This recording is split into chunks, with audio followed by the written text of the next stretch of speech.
Well, thank you so much for hanging out with me today. Yeah, thank you for inviting me. I guess I should say welcome to my bookshelf, but you've been on my bookshelf for a while, so it's not really a Oh, welcome. that's so sweet of you. How long have I been on your bookshelf? I feel like for at least a couple years now. Yeah, Wow. I mean, I think like everyone, I sort of stumbled upon your poems on Instagram and felt like it was just super relatable um and just like I don't know. I guess I just wrote this in my review too. If it just made me feel like we all had so much more in common than we maybe want to admit. It's like when you can see that you can boil things down to a single sentence or a couple sentences that feel so relatable. Oh, I love that you say that because it always feels, I sometimes feel alone when I'm writing this stuff. And so when people are like, hey, that I related to that one, or I feel the same way. It's just like it's such a sign that these things aren't like a me or you thing. They're kind of like a human thing, and I think that's something we should celebrate. A That's part of hundred the human percent. condition. Yeah, it's really true. It's really true. And that also, I've been thinking because I know you've talked a lot about in other interviews about, that you were really inspired initially in Paris and you started writing there. But what does that look Hmm. like? How do you, I know you're saying you were sort of like writing on your phone, but it's like, is there like a fragment of an idea and then that fragment matches with another fragment, or it's a sentence that comes, or is there a lot of revision that happens, or does it just feel like, do you know what I mean? Like, I feel like everybody has such a different Yeah. process. Yes, totally. And to answer your question, it's kind of all of the things that you just said there. I mean, everything you said, I was like, yeah, do that. I do that. Um, but it's so often like I pull a lot of my inspiration, as I think like a lot of writers do, is just from the world, and kind of unfolding around and the things you see and observe, and as well as your imagination. So you know any time of the day, or whatever I'm doing, something can kind of trigger a thought, or just like a beautiful, I think, combination of words, and I'll just often write it down in my phone, on my or on a pad and paper.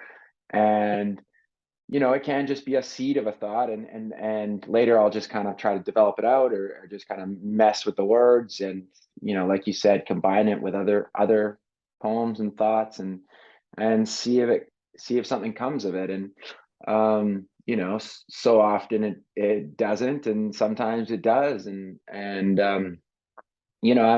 constantly, I mean, I think a lot of writers go through this, but it's like, I, the poems never feel finished. And thank God I put out books, and I have a publisher being like, no, you have to deliver it today. Um, to make me stop like iterating on them, and just be like, Right. okay, that one's done, for now. And it doesn't mean I can't change it for a different book, but it is done, which Yeah. always feels good. Did you have like a small graveyard of like unused fragments? I have a massive graveyard of unused fragments. And um, every time I'm actually, it's funny we're chatting, because I'm about to deliver my next book to the Wow. publisher. Yeah, and so like I was working on it this morning, and I've been working on it for the last year. Um, but I'm just going through that all now. I'm like looking through all my old fragments from the last four books, and seeing if there's anything I can resurrect, or reuse or rethink. And yeah, I mean, it's a huge part of my process, is just getting those little seeds, those little sparks of ideas, and trying to recreate them. Yeah. And what is that? What's the last year been like in terms of putting a new book together? I'm in a writer's workshop right now where everybody has such a different process of like some people get driven crazy by having to try to write every day, and some people do it, 2 hours before they have to turn it in and they can only deliver with a deadline. It's like, are there ebbs and flows of like days that feel great and days that feel terrible, or are there just concentrated stretches, or what does that year look like for you? Yeah, it's a great question. And I'm certainly not, I mean, I'm certainly not someone who can just be like, here's 200 poems on the last day, like just kind of, deliver it. Yeah. I wasn't one of those people in school either that was just like, oh shoot, I got like an essay, I'll just wing it. I think it would have been terrible. I'm someone who kind of like stews and iterates over a longer period of time. And um, you know, so much of the time I'm like, as I've kind of like, I mean, this is my fifth book that I'm working on, and I certainly have gotten better and more efficient at it. And so I'll just start with a long kind of Word document and throw in all the pieces together and all the like semi-finished poems. And then I'll just go through each one and see if I can make it different, better, and I'll be like copy paste, and then I'll see if I can make it different um and in any way improve it. And I'll just keep going through. It's kind of like a very ADHD way to do it, because I'll be like, work on one and then I'll go to the next one, go to the next one, go to the next one. And if I ever get stumped by it, I'll just move on to the next one. And that for me is a way to um, avoid, not get too stuck in the kind of writer's block, and to keep going, because I'm just like, I have so many little poems that it's fun to just kind of like keep going through them. That's just how I That's work. amazing. I mean, it's amazing that you can sort of, like you said, avoid the writer's block by kind of moving fluidly through what exists. Um, Yeah. because I feel like that's such a tricky thing. With longer form stuff, right? Where it's like, I'm in the middle of writing a screenplay and it's like Wow. staring at 105 pages. You're like, oh gosh, it feels like this massive thing to solve and fix at all times, whereas like um again in this writer's workshop that I've been taking, we only bring 7 pages in at a time, and I was like, oh, this is such a Wow. great Yeah. lesson of like taking things into smaller bites and really just giving those 7 pages like a light shined on them for a second, but then Yeah. also like you're saying, being able to be like, well, these 7 pages, I just can't, like, I can't solve this right now, but I could maybe look at it's like, so it's really interesting that that's like a natural part of what's evolved for you, because it sounds like such a healthy way to have a relationship with your writing. It's like so many people I know are like, depressed and in a dark room somewhere, like trying to figure out Yeah. how to figure out what's going on the page. Yeah. And that doesn't, I mean, that does happen for me as well, where I it's mean, I just mean, like, we all end up there at some point, right? yeah, but I'm interested to know more about your process. And I found, as I've gotten kind of like, delivered more and more books, I found that I don't try to force it in my sessions. If it's like, if I'm ever just like sit down to write and it's just really not working and it just feels like way too much friction, I think I've just these days I'm able to say, this isn't the session. Let me go take a break. Let me go have a coffee. Let me go, like, walk the dog and Yeah, come back and see if I can kind of get back into that flow. Um, and also one thing that's helped is kind of increase the amount of times that you try, because mm, sometimes, even if it's 5 minutes a day, you never really know when that flow is going to hit, at least for me personally. yeah. And sometimes it surprises you. Sometimes you're like, I don't feel very inspired right now, but I'm going to put in 5 minutes, and then it turns into, a few hours. And so just like increasing the um, quantity of times trying and writing down and just being in front of That's so just showing smart. up, as they say, Yeah, it's really, really smart because it's like you can get in your head about like, and I mean like the universal you can get in your head about Yeah. like, I have to set aside all this time and I have to be prepared and I have to be in the right headspace. And by the time, Yeah. that just feels like too much pressure. It's like I Yeah. Amy Berryman, who is an author that we featured in January for our book club, is who's running the Yeah. writing workshop that I'm taking. And um Oh, cool. she always says you have to like trick yourself into writing, like she's like, You're just tell yourself you're gonna recopy notes, that you've like handwritten something and you're just gonna type it up, It's like, but it's smart. It's Oh like what my you're saying God. about the 5 minutes here, 5 minutes there. I It's like, love it. oh yeah, I can take 10 minutes to type these notes up, and then all of a sudden you're like, oh wait, I have an idea and I can move this here and move that there. I love it. That's amazing. I love the concept of tricking yourself into writing. Because Right? I mean that works. It works. It's like, And I mean, yeah, isn't it such that's a so weird smart. thing how many people want to write and feel like they are? I mean, I think everyone has a writer in them somewhere, but it's just about, Yeah. sitting down and putting your hand to the page. But, it's like so many people Mhm. desire that and yet just can't get themselves to sit down and do it. It's just like the amount of people, Yeah. especially, I guess out here in the industry, it's like everybody has an idea for a script or everybody has an idea for a Yeah. movie or a book or whatever, and it's like, you're like, yeah, well, write it, like even if it's Yeah. bad, you have to get it down. You can't just like talk about Yeah. it. It has to become a thing, you know? Yeah. Yeah. It's so true. And unfortunately, like, I think that really haunts a lot of people. It's Yeah. like the thought of that unwritten screenplay or unwritten, and like goes to art as well. It's not just Yeah. writing. I think so many people delay it their whole lives, and it haunts them. It's like all the art's just kind of like stuck inside them.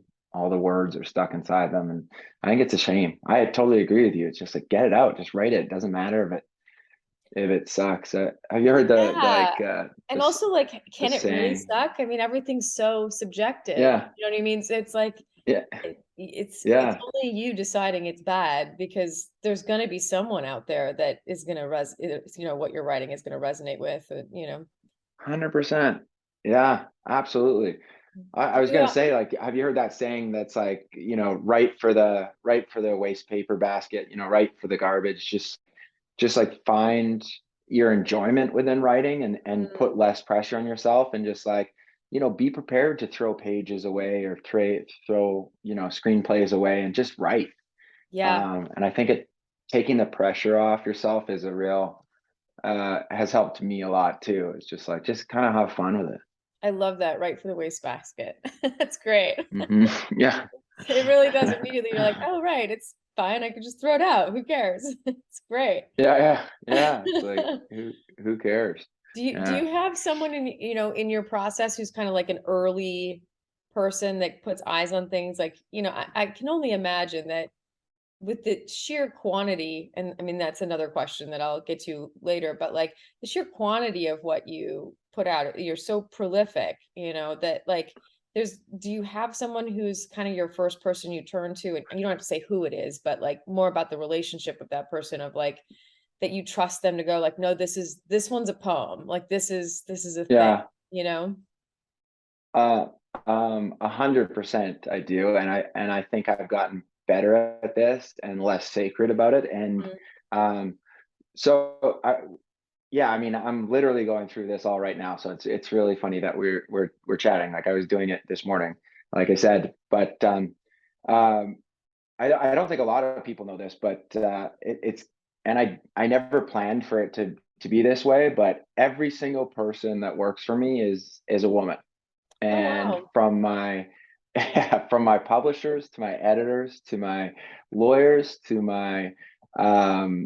everybody within the kind of Atticus ecosystem. Hmm. And so, to answer your question, I have these, part of my process is to like write as far as I think I can bring it myself, and then deliver something like, 250.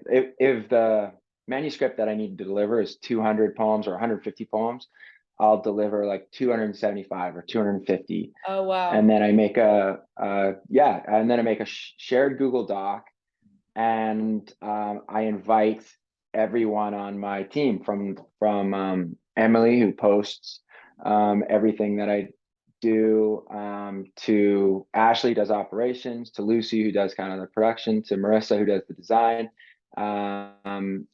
Kind of invite them all, and I think there's probably, including my editor and my publisher, that team. Yeah. And so there's probably 6 of us on there, and then I'll have them all go through and they can make comments, and their comments are something along the lines of like, I like this, or needs rework, or not my favorite, different book, doesn't fit the theme, just like kind of quick things. And Yeah. they're like, don't like this line. And, I think I'll go through and I'll be like, yeah, I think they're right here. Or, some people will like it, some won't, and I'll rework it, and I'll be like, I like it. Um, and through that process, I'm able to cut down, the what I think are kind of the worst 100 poems, and leaves 150 or 160 that we all seem to like. And the great thing is, they spend so much time with my work, whether it's like putting it on to merchandise or putting it on wine bottles or Yeah. just posting it and sharing it and going through it, and that they know it really intimately, Yeah. and they know what works and what doesn't resonate. And the other important part about all that is, at the end of the day, if I try to be really true to myself, and it's like, even if a lot of people are like, this isn't my favorite, if I'm like, it's important to what I'm trying to say here, it's important to the whole book, and I really want this to get this down and be in the world, then I'll just keep it. Yeah. And I do have those poems that get through, that I want to keep it the director's cut, to some degree. Yeah. And how did, I mean, so, and correct me if I'm wrong, but if I'm piecing this together right from previous interviews, you were very inspired in Paris. You started writing on your phone, and initially things were being posted on Instagram, and that's what ultimately led to getting a publisher and an editor and all that. Is that correct? Yeah, exactly. And so I did they just Yeah. reach out for like, yeah, Instagram? I mean, how does that happen? You know what I mean? Like a Yeah, whole lot of people who put stuff on Instagram that don't end up published, So, and I yeah. mean, obviously that's a quality, quality driven thing, which you clearly have, but I'm just curious like how that evolved. Yeah, well, I mean, it's a great question, and it's one that I get all the time, because I think a lot of people go through this where they're just like, I'm interested in doing a book. I have no idea where to start. And for me, it happened quite, like you said, serendipitously. So I was just posting. I would do them on a typewriter because I really enjoyed kind of the process. I'm pretty like nostalgic person, obviously, but like I loved just like writing it on a typewriter, taking a photo of it and posting it online. And that's kind of how I started posting it on, Instagram, like you said.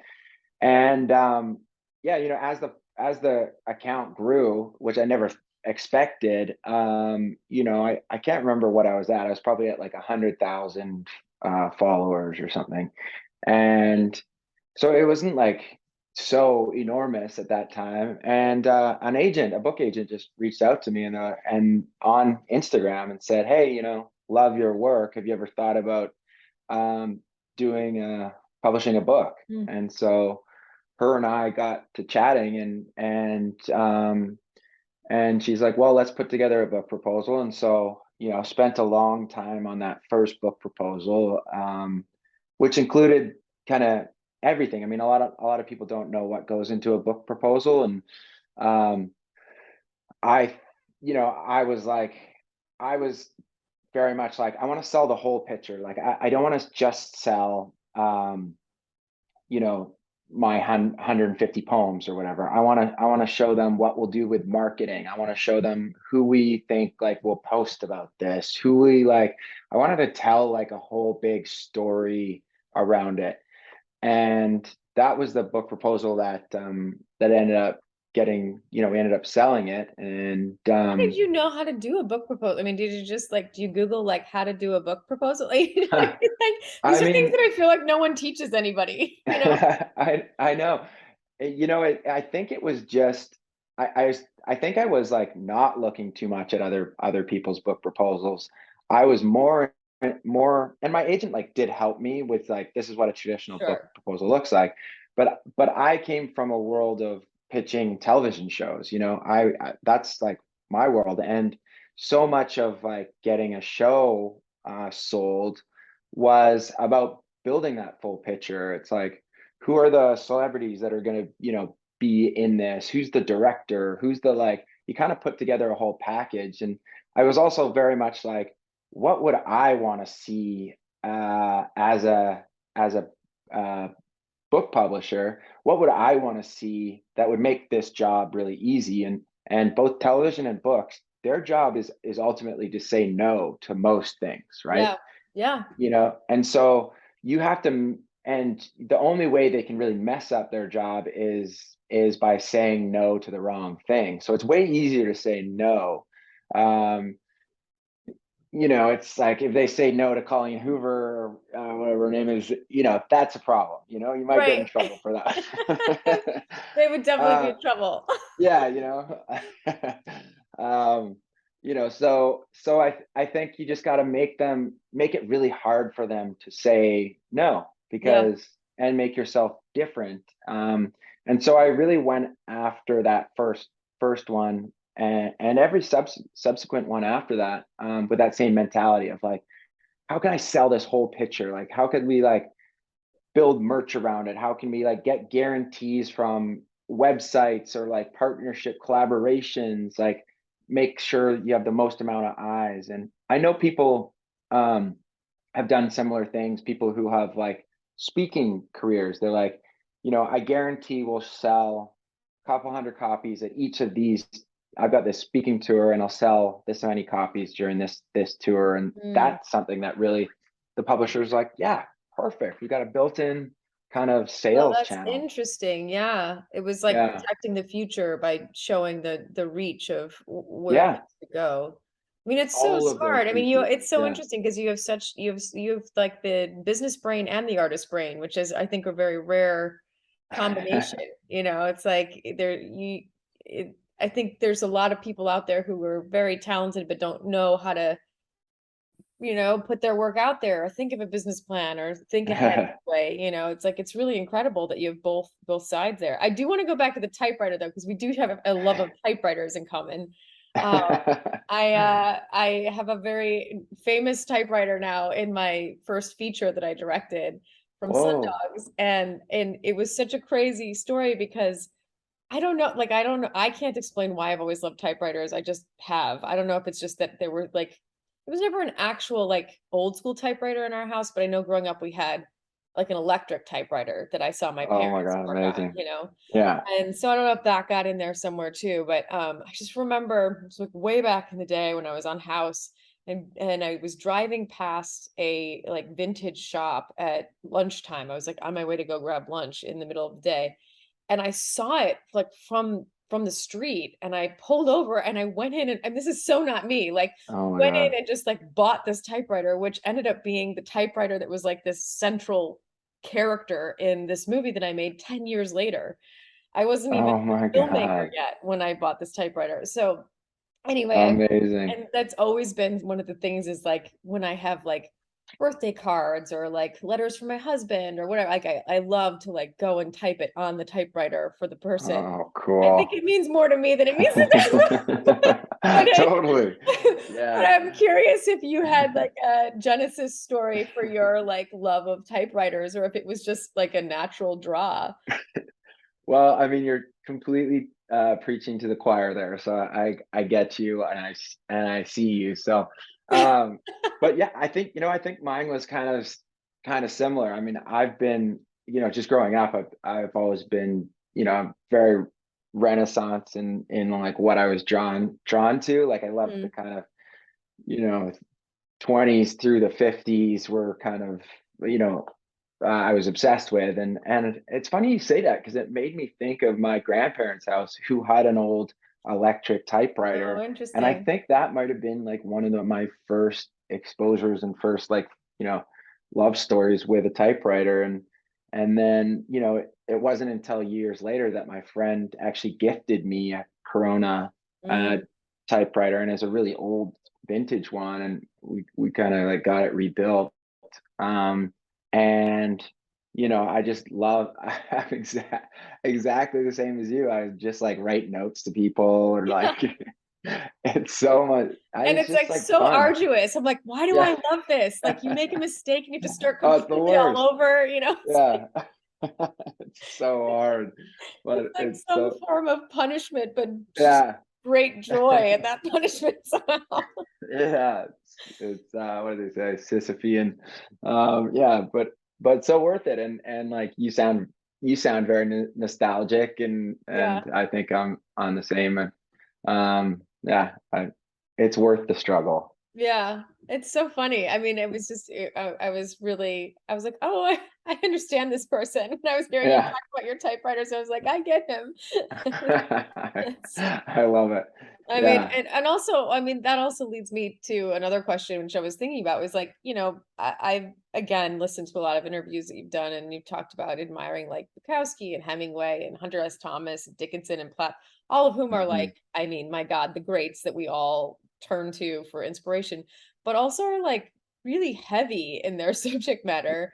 And I Yeah. feel like you have such just vibrance and hopefulness. Even though you take on heavy things in certain poems and certain things that you write, it's not that you're not taking on like loneliness or isolation or Mhm. struggling with a sense of self, but you take it on in a way that feels so much less nihilistic than some of the references, some of the greats that you've sort of referenced as like people you've turned to for inspiration. Mhm. Did you feel like that was like a conscious decision, or does it just feel like something that naturally evolved because of the way you see the world? Wow, that's a wonderful question and really well asked. I mean, I think if you kind of track my poetry from like the first to the last, I think it's gotten, as you said, kind of more hopeful as I think I started writing in like a darker sadder place.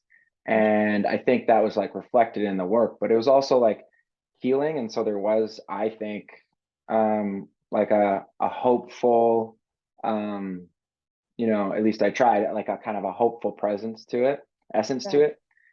And I think as I've gotten happier and more balanced in my life, I think that and hope that's reflected as we went along. But I think it comes back to how I started writing and why I started writing in the first place, and that was meeting Michael Madsen, in the actor, um, in France, and spending a lot of time with him, and seeing such like a tortured soul, and Mm. him saying to me, you know poet he'd written a book of poetry, and he Oh, I said didn't it know saved. that. Yeah, he did, and he said it had saved his life. And Huh. this was really interesting. That really captured my imagination. And here was American badass who was talking about writing poetry, and I was like, wow. That it kind of gave me, you know I've said it before, but it like kind of gave me permission to explore the more vulnerable side of myself, and use poetry as this like very therapeutic, this like therapy, Yeah. um, And you feel but like there's a direct connection of like your joy and happiness to being able to express yourself more through your writing? yeah, yeah, absolutely. I mean, it's been such a therapeutic part of me. It's been like a piece for me. It's been such um a long journey to vulnerability, Yeah. in so many ways. And I think who I was when I started writing was this guy who'd been trained from, I grew up in Canada, but like you know years of like no hockey, and like boxing and motorcycles, and don't ever show vulnerability, it's weakness. And I the wonderful journey that Atticus has been is just like rewriting that narrative Mm. to be like to be more about vulnerability, and yeah, and That's really interesting. I mean, how amazing that that connection was such a fruitful thing for your personal life. I mean, obviously, it's an incredible business as well, and it's flourished so much. But just, I mean, what's better than feeling like that therapeutic element of it is bringing so much sustenance to your own life? Yeah, yeah. I mean, it's it's been such a blessing for me to find Atticus. Such a blessing. Yeah. Have you ever thought about, like, I guess, I mean, not to say that your poems are solely for women, but I mean, they're for anyone who wants to love and live and all of those things. But it does feel like it resonates with they resonate deeply with women when you look at the following. Um, have you ever thought about sort of gearing something more toward just the men who feel how you have felt, you know what I mean? Where like they just felt unseen for so long, and that sort of Hmm. pressure cooker of an idea of masculinity versus sort of like the balance of what masculinity can be, because like ultimately, obviously we live in a culture right now that's obsessed with talking about toxic masculinity, but there is a version of masculinity that has balance where I think it sounds like what you're finding in your life of like finding that balance of vulnerability and strength and being able to, you know, go out and have a beer with your buddies, but also like want to go home and be really vulnerable and find a soft corner of yourself where you find a great poem, and it's like the fact Yeah, that balance is really manifesting in your life. Like there's got to be so many men who are like silently feeling that way out there, craving the feeling of connection and feeling like, what you felt with Michael Madsen in Paris, yeah, yeah. Kind of permission to kind of open up to that sort of world. Yeah, I mean there are, and I have written like quite a few poems on that in that direction, just kind of like about my own journey in that sense. And Yeah.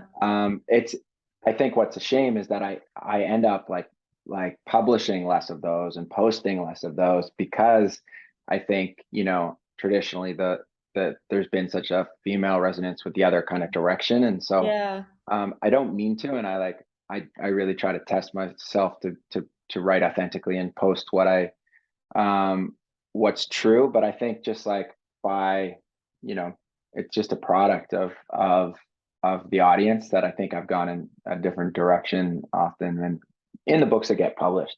But yeah, I mean it's a really good point. And I think you kind of hit the nail on the head with there is such a I feel like there's such a shift and rewriting the narrative of like what it is to be a man. And it's like it's so, completely writing over this idea of the toxic man. And it's more like of like, you know, there's a book called The Superior Man, Hmm. which is interesting, and it's imperfect, but it's got some really interesting thoughts of like the superior man is the superior masculinity is someone who is very in tune with the masculine and with the feminine, and you can be a like a protector and be very vulnerable and be really in tune with your kind of female or like feminine side as well. And um I think what I loved about what you just said is the like retuning that balance of like what is that, and it's kind of different for everybody. And I say man, but it's like Sure. the Yeah. masculine feminine, and it's like the masculine feminine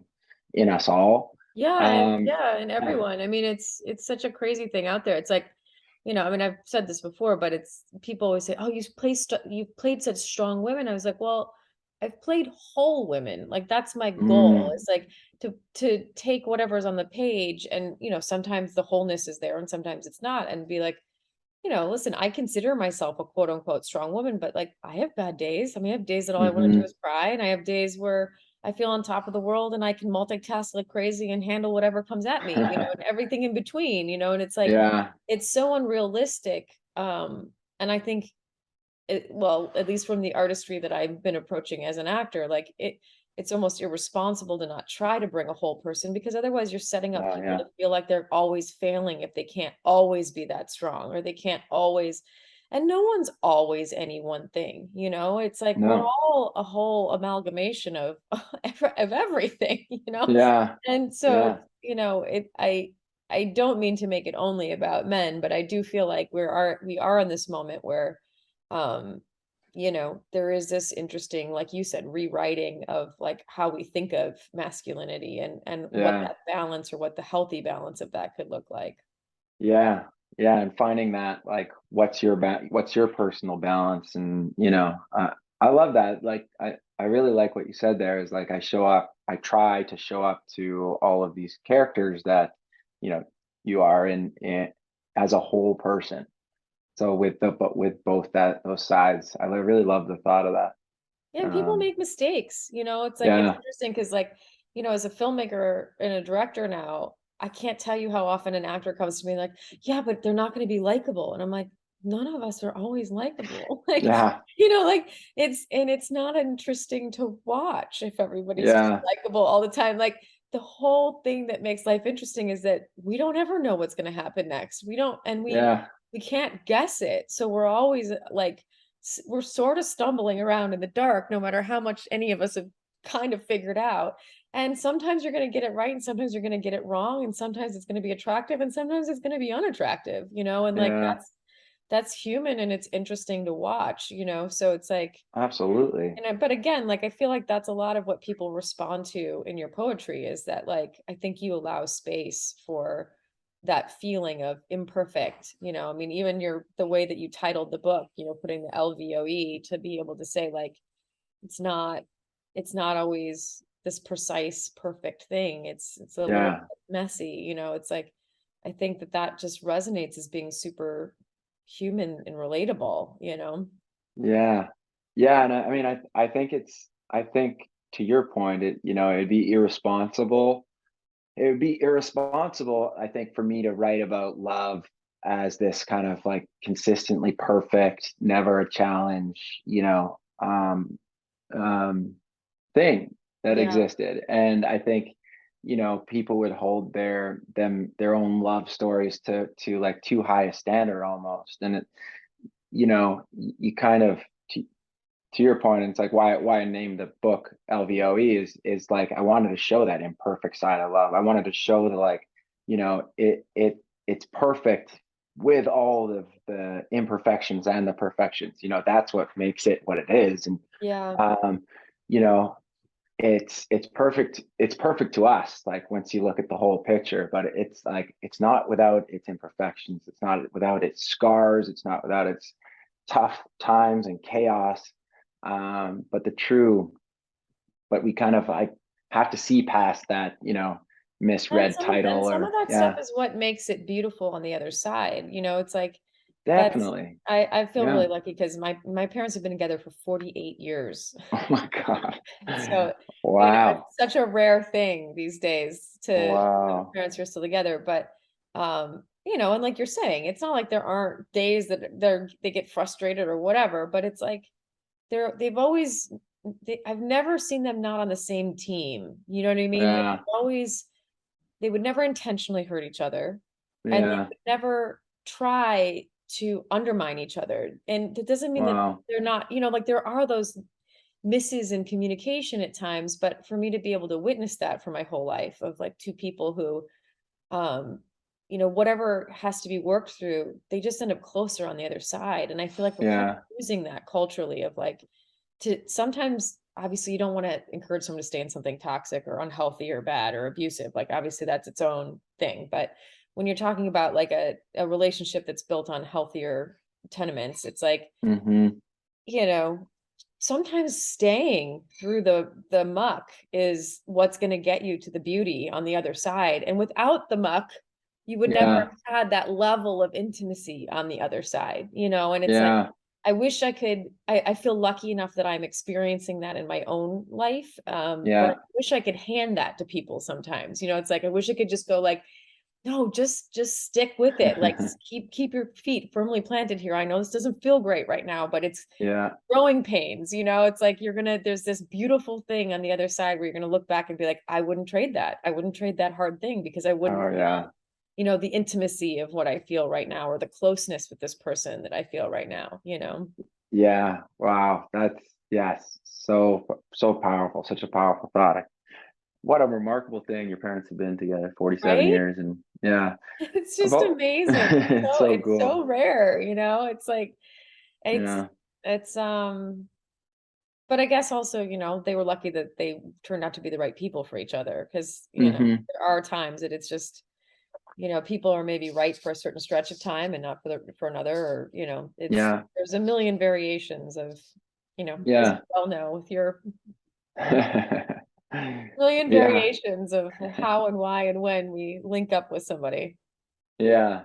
But what a good example to set for you. And I think you probably, and I have no idea, but like I would assume that you kind of hold your relationships to a certain standard. And if it ever like had signs of like without, lack of respect or like toxicity. Toxicity, yeah. Yeah. You would be like very aware of that, and you kind of hold it to a higher standard. I've always said, it's very evident when someone has had unconditional love from one of their parents, or both their parents, or like an basically a parental figure in their life, and it shows up in how they approach relationships and the standard that they hold themselves to. It's like they don't let themselves be treated a certain way, because they're like, no, I deserve unconditional love. And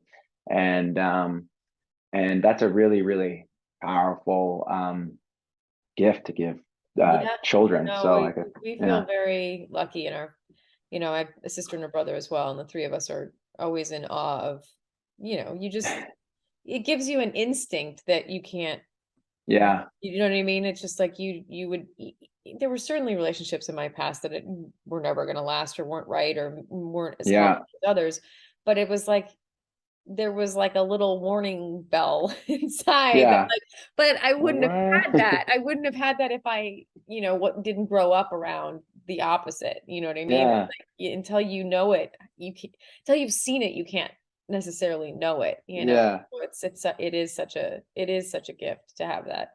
Uh, yeah.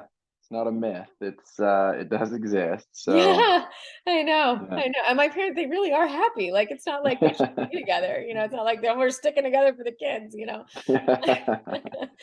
Um, this Which is also, yeah, which also sorry. could happen. This was a random transition from that, but when I said your millions of love poems, it made me remember that I did want to ask about just the level of output that you have. It must. I don't mean to project, so tell me if I'm wrong, but I can only imagine that for you to be able to put out so much content, you sort of have a systematic, mindset, and you're probably very hard on yourself in certain ways. And I know the temptations of social media and Instagram, of feeling like you've got to keep up and you've got to keep up. Like, do you Yeah. have to deal with those pressures of feeling like you have to constantly deliver content? And if yes, how do you manage that? Because it does seem like you do such a good job of still keeping it authentic to what you want to put out and at the level of quality that you want to put it out. Oh, well, thank you.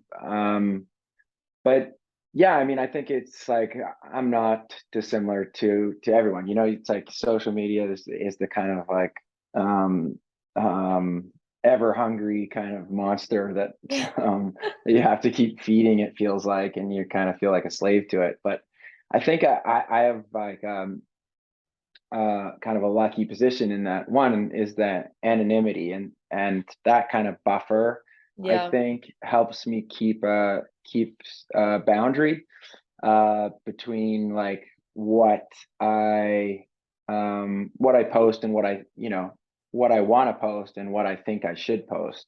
Mm. And I think it helps me just like post what I want, and it's an imperfect science always, but it certainly helps me do that. And also just like having systems for it as well. And I hate the like scheduling.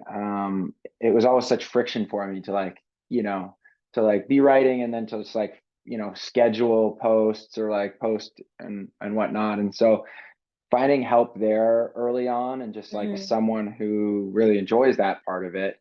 And you know at first it was an intern, just somebody who just like enjoyed it. They're like, I'd love to help you do this. And it's like since then become employees. But just figuring out what is your zone of genius, and what are the real friction points and solving for that, I think has helped me a lot personally, just be consistent throughout all these years. And if I Yeah. didn't solve for that, I will say, like, I don't think I would have, I don't even know if I'd still be doing it because it'd be such a chore for me. Right. I'd be writing. I just don't know if I'd be posting. Right. Um, Yeah. I just um, imagine you have someone just in a typewriter in the corner in your house, just yeah, constantly typing poems. yeah. It's like, yeah, it's like my little sister is just typing poems for me nonstop. Um, yeah, so I mean, not far from the truth. Yeah, I mean, it's such an interesting thing. It's such an interesting world we live in with the social media of it all now. It's like, Yeah. I feel lucky, like because I was exposed to all of it so early because of shows that I was on or projects Oh I was yeah. part of. I really learned how to compartmentalize and just kind of use it for good. And the amount of like inspiration I find, it's like I follow so many artists and museums and like the imagery that I've been able to Yeah. pull to be able to use for like lookbooks when I'm pitching for a directing job or whatever, it's like, Yeah. and so I've really kind of forced myself to use it for good, and to be able to see like, oh, my friends and their kids and what, Yeah. just that kind of stuff. I just, I don't read comments and I can really Yeah. compartmentalize that. And I always felt like, if you believe the good stuff, you have to believe the bad stuff. So I just don't believe any of it. Yeah. And Yeah. so I've been lucky to kind of have a little bit of training in that, but I do still feel that pressure sometimes of like, I get really busy on a set and it's like I'll go months and not post anything. It's like, oh God, Yeah. I have, and I'm like, who cares? You know what I mean? It's like, so it's just such Yeah. a weird, tricky psychology of like they've created this almost like what do you call it? Why can't I think of it? Like the machines in Vegas, like the slot machines. Yeah. It's Yeah. like Yeah. it just feels like you're like, oh, just one more quarter, just one more quarter. Yeah. It's just like There it is, my big it's win. really Yeah. tapped into Eat this it. weird part of our brains, and it's like Yeah. such a tricky thing to manage because like how beautiful that you've been able to share your work with the world via that platform and use it for good, and at the same time, probably you have to like manage like fighting off that like cheetah chasing you of like, but isn't there another one? But isn't there another one? Yeah. Aren't you gonna Oh post God. today? Never ends. It never ends. Yeah. I think you nailed it when I think just like being able to use it, uh, being able to kind of use it to for good and not for evil, and just like having a real awareness around it and being like, hey, these things are designed to be like slot machines. Like the science behind it is like immense. It's like every notification, everything is a game, just like a slot machine, Yeah. and that's the science behind it. But like really being careful who you follow and who, like, what content you look at. I think it can be so inspiring, it can like go, the right quotes or the right kind of like how-to video, Yeah. or like you said, it's like the image where you're like, oh my God, that would be beautiful for, like, in your case, like a scene or an outfit, or like, um, yeah. So like using it, like the sharing of ideas is incredible in the social media Yeah. tools. And also just like keeping tabs on your friend. I think where it gets dangerous, at least for me personally, is like when I start comparing myself too much, or like when I'm like, oh, I'm not good enough, look at how successful my friend is, or like this person Yeah. is. And um yeah, look how many books Colleen Hoover sells, you know. Just kidding. I need to um start reading her novels. I feel like I'm not I've been trying desperately to figure out TikTok. This really shows my age. I really struggle. I like have looked at it a handful of times and been like, I don't understand. And what are these people doing? I'm so confused. Like, but I know that Book Talk is very into her and very yeah. devoted. So yeah, I need to like get up on the water cooler conversations with her books. Yeah. And by the Uh, way, I haven't like read any of the books. I'm just kind of like joking because No, like I know, but I mean, she's like, she's literally like gold. It's crazy. oh It's my just like God, it's she's crazy. insanely prolific, and people have such strong connection to her work. I mean, there's Yeah. something really powerful going on there because it's I huge. mean, I I think she has had like 90% of the spots on the New York Times best-selling list. Like it's we should make a That's new so category. nuts. It's like That's so the crazy. Taylor Swift of How amazing though. books. Yeah, yeah. I mean, We're starting to run out of time, which is so crazy. I feel like I could talk to you all day, but yeah. Likewise, it's I so do easy to want to talk to. end with just saying, like, I feel like you have, at least in LVOE, um, you have a handful of poems, if not more than a handful, kind of about the idea of staying present and how hard it is to sort of not default to like the anxiety of the past or the future. And Mm, how do you feel like you keep yourself in those present moments, or do you? I mean, are those poems just coming from a place of your own um yeah. struggle? I think it's a constant. I don't know about you, but I just like the feeling I get is that we all are in this constant struggle to like stay in the present. And I often like I've written a few poems about kind of like us being time travelers from the Yeah. future to the past and never like in the now. And um, but it's something that I'm always constantly working on, and I feel like just in this last year, even I've gotten much better and closer to the now. And um, uh, for me, I mean, it's just like it sounds, it sounds commonplace to say, but like breath work and meditation and finding like bite-sized stuff that I really enjoy. Yeah. Just like uh, Wim Hof breathing. I Yeah. there's a free one on YouTube, and I do it almost every day. And I did it right before this podcast. And there's something about like after that breath work, it's like being in a meditation, and it's yeah, and then just like, and this is a really hard thing too, but I'm kind of in the habit now of just like saying gratitudes all the time, just being like very thankful for the moment and realizing, wow, this is amazing. Just like could be as simple as just being in my pool or like with my puppy.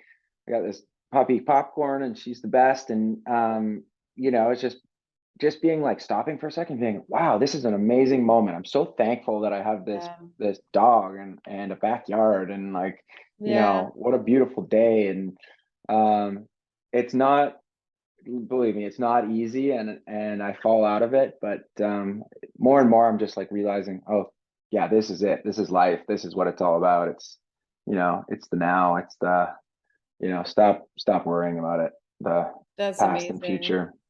Yeah. Well, I'm going to shake you out of the now for a second and say, do you have, um, when you look down the road with your work, do you feel like you want to stay sort of in the zone that you're in terms of that sort of like you were kind of saying, like bite size, like palatable content that people that they're grabbing on social media and then also really enjoying in a longer form in a book?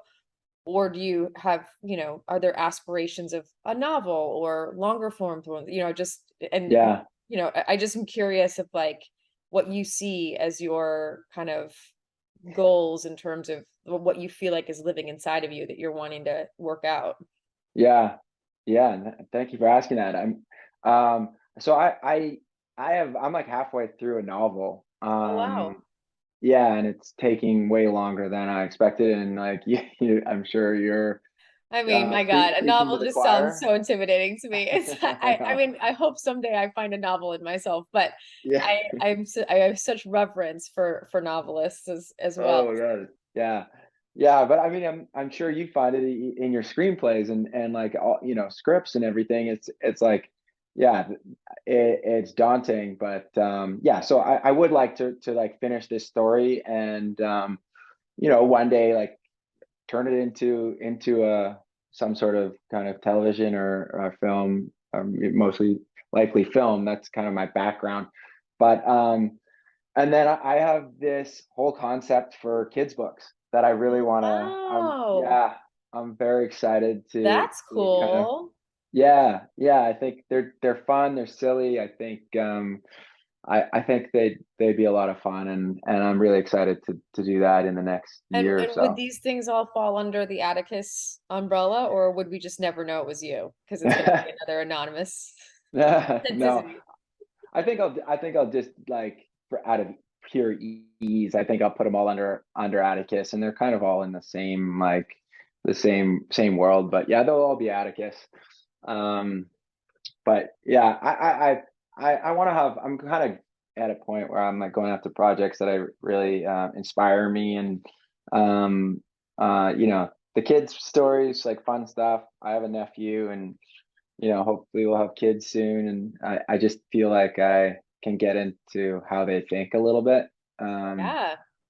maybe it speaks to my maturity. I don't, you know, No, but whatever. it's also, I mean, it makes sense to me just with the heartbeat that's in your other work. Do you know what I mean? Like it's, Mm. you know, Oh yeah, thank you know, you. you're really connecting people through the way that you express yourself. And so that's ultimately, I think, what anyone's looking for when they're reading to a child is like they want to sort of open their eyes to like how they can see Yeah, the world and how they can connect with other people and how they can walk through the world in a way that feels exciting and healthy. And, you know, so it's that yeah. totally makes sense to me based on, you know, just imagining what your children's version of things would be, you know, based on knowing your work for adults. Oh well, thank you. I'll send you some copies. Yes, please. Yeah. I have nieces and nephews all over the place. Yeah, perfect. Actually, do you drink wine or drink coffee? I have I a wine both. business here. Yes. Yeah. Okay. Well, I'll get your address and I'll send you some wine and Oh, coffee and let me thank know what you you. think. I Yeah. love it. It all goes perfectly with reading poetry. You know, it's all on I- brand over there, Atticus. It's all on brand. it's no mistake. It's No, obviously. I'm like, what do I like to do? I like drinking coffee. I like drinking wine. So I might as well make companies around them. Makes That's sense. great. Well, thank you so much for taking the time Yeah. to talk with me Yeah. today. Thank you. It's so cool to just hear about your process and, you know, your experiences that have brought all of this to life. So I really appreciate it. And I will be scrolling and I will be page turning as the future book arrives. When will the new book be out, or is it just too early to know? No, it'll be fall 2024. Oh, So yeah, cool. in a little over a year. But All right. we have some cool things coming out before then. We're just trying to give everything space to breathe, but we have something really coming out in the next few months, actually. Very Ooh, do you excited want to about. tease Yeah. it or you want to just tease that it's coming? I'll tease it. It's because I'll be announcing it in a few days. It's this journal called the Spark Journal, and it's basically this one sentence journal where you write a spark of a positive memory. Oh, And the whole idea is that you fill up one of these books and you can go back to it anytime when you're kind of feeling sad and one sentence will spark this whole memory for you. And so you can go through it and read all your sparks. It's called what Spark. a great idea. How Yeah. cool. I love that. Yeah. Thank That's you. Very awesome. Well, excited about I will be ordering one as soon as it. it's I'll send you one. all right. I'll I'll send take you a it. package. Well, thank you Cool. so much again. And Yeah, thank you, Jennifer. hopefully we get to talk again the next time you put out a book. Yeah, I love it. I'd love to. Right. All Well, right. thank you for everything and have a great Yeah, day. take care.